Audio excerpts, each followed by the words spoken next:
Direct selling company ethical और unethical का अंदाजा लगाना आपको आना चाहिए।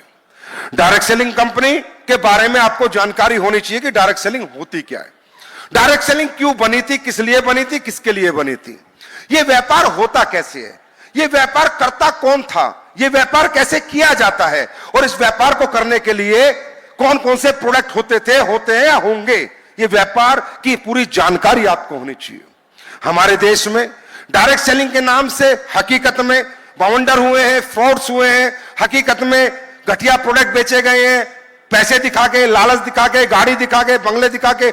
मैं सहमत हूं, मैं भी एक्सेप्ट करता हूं। इवन 2 नंबर के प्लान चलाए गए हैं, 2 रुपए दे दो 4 रुपए हो जाएंगे 30 महीने में या 1 महीने में, वो सब बकवास है, वो सही रियल डायरेक्ट सेलिंग नहीं है।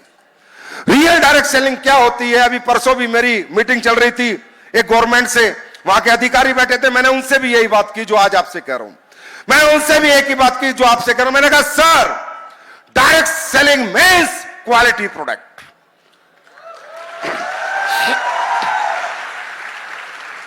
Direct selling means a best product of market. Direct selling का सिर्फ यही मतलब है। अब उस पर कितने गाड़ी मिले, कितने बंगले मिले, कितने पैसे मिले, वो बाई पार्ट है। वो तो इंसान कोई भी काम करेगा, कुछ भी बेचेगा, किसी का भी बेचेगा तो पैसे तो कमाएगा। आप सीमेंट बेचोगे तो भी कमाओगे, सरिया बेचोगे तो भी कमाओगे, परचून की दुकानदार चलाओगे तो भी कमाओगे, सब्जी बेचोगे तो भी कमाओगे। पर डायरेक्ट सेलिंग का यही मतलब था।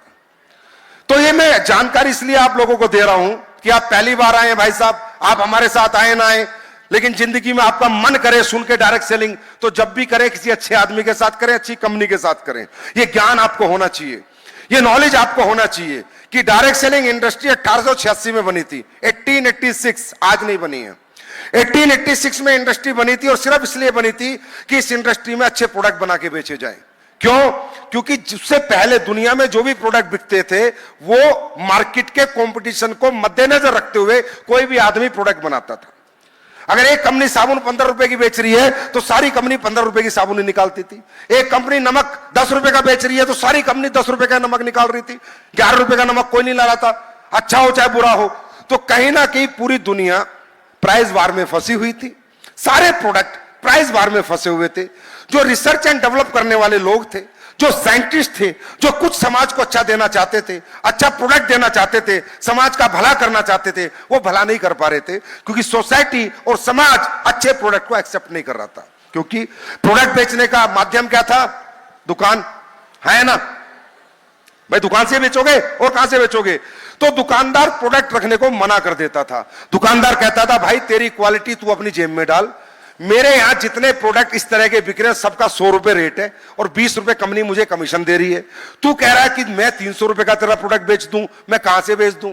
तू कमीशन चाहे मुझे 40 रुपए दे, लेकिन जब दुनिया 100 रुपए का बेच रही है तो मैं तेरा 300 रुपए का नहीं बेचूंगा। तो जो भी लोग दुनिया में इनोवेटिव थे, समझ रहे, जो भी लोग दुनिया में इन्वेंशन करते थे, जिनके भी ब्रेन अच्छे थे, दिमाग अच्छे थे, जो साइंटिस्ट थे, क्वालिटी प्रोडक्ट बनाना चाहते थे, उन सब ने हार मान ली थी कि भैया समाज में हम तो कभी अच्छे प्रोडक्ट बेच ही नहीं पाएंगे क्योंकि समाज हमारे प्रोडक्ट एक्सेप्ट नहीं करेगा। दूसरा मैं आपको बताता हूं, उसके बाद कुछ कंपनियों को अपने स्टोर खोलने पड़े। ये जो आप देखते हो ना ब्रांड, आपने देखा है कि आप किसी कपड़े की दुकान पे जाओ जिसपे सभी कंपनी के कपड़े हैं, वहां लोकल ब्रांड है, और आप एक ऐसी दुकान पे जाओ जहां सिर्फ उसी ब्रांड के कपड़े हैं, वो अपनी ब्रांड बना के लास्ट में मजबूर हो गए कि दूसरे दुकानदार तो उनका माल रख नहीं रहते, तो उन्होंने अपनी अपनी दुकान खोली, अपनी अपनी दुकान बनाई, अपने अपने शोरूम खोले। इसलिए आज भी वो ब्रांड है, 100 साल पहले भी ब्रांड थे, अगले 500 साल भी ब्रांड रहेंगे।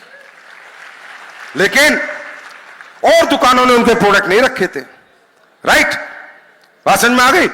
तो ये इंडस्ट्री इसलिए बनी थी। सबसे पहले इस इंडस्ट्री में स्किन प्रोडक्ट बने थे। सबसे पहले स्किन प्रोडक्ट बने, वो ऐसे स्किन प्रोडक्ट बने जो मार्केट के सबसे बेहतर उस दिन भी थे और आज भी हैं।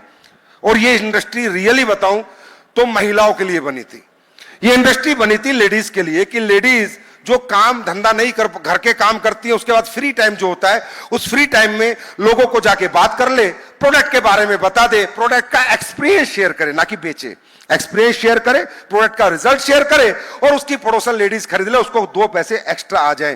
दोस्तों ये इंडस्ट्री इसलिए बनी थी। धीरे धीरे इस इंडस्ट्री ने अपने पैर पसारे, धीरे धीरे अमेरिका में सबसे ज्यादा इस इंडस्ट्री को एक्सेप्ट किया गया कि यार यहां तो अच्छे प्रोडक्ट मिलते हैं, क्वालिटी प्रोडक्ट मिलते हैं, जो इलाज बाजार में नहीं होता, जो अच्छे प्रोडक्ट बाजार से नहीं मिलते, जो डॉक्टर नहीं कर पाए इस इंडस्ट्री के प्रोडक्ट कर पा रहे हैं। तो लोगों ने इसे धीरे धीरे लिया, हाथों हाथ लिया, और ये इंडस्ट्री कब पार्ट टाइम से फुल टाइम हो गई, कब ये इंडस्ट्री पार्ट टाइम इनकम से फुल टाइम इनकम होगी, किसी को पता नहीं चला। और आज ये इंडस्ट्री कैरियर बेस्ड अपॉर्चुनिटी बन चुकी है, कैरियर बेस्ड अपॉर्चुनिटी।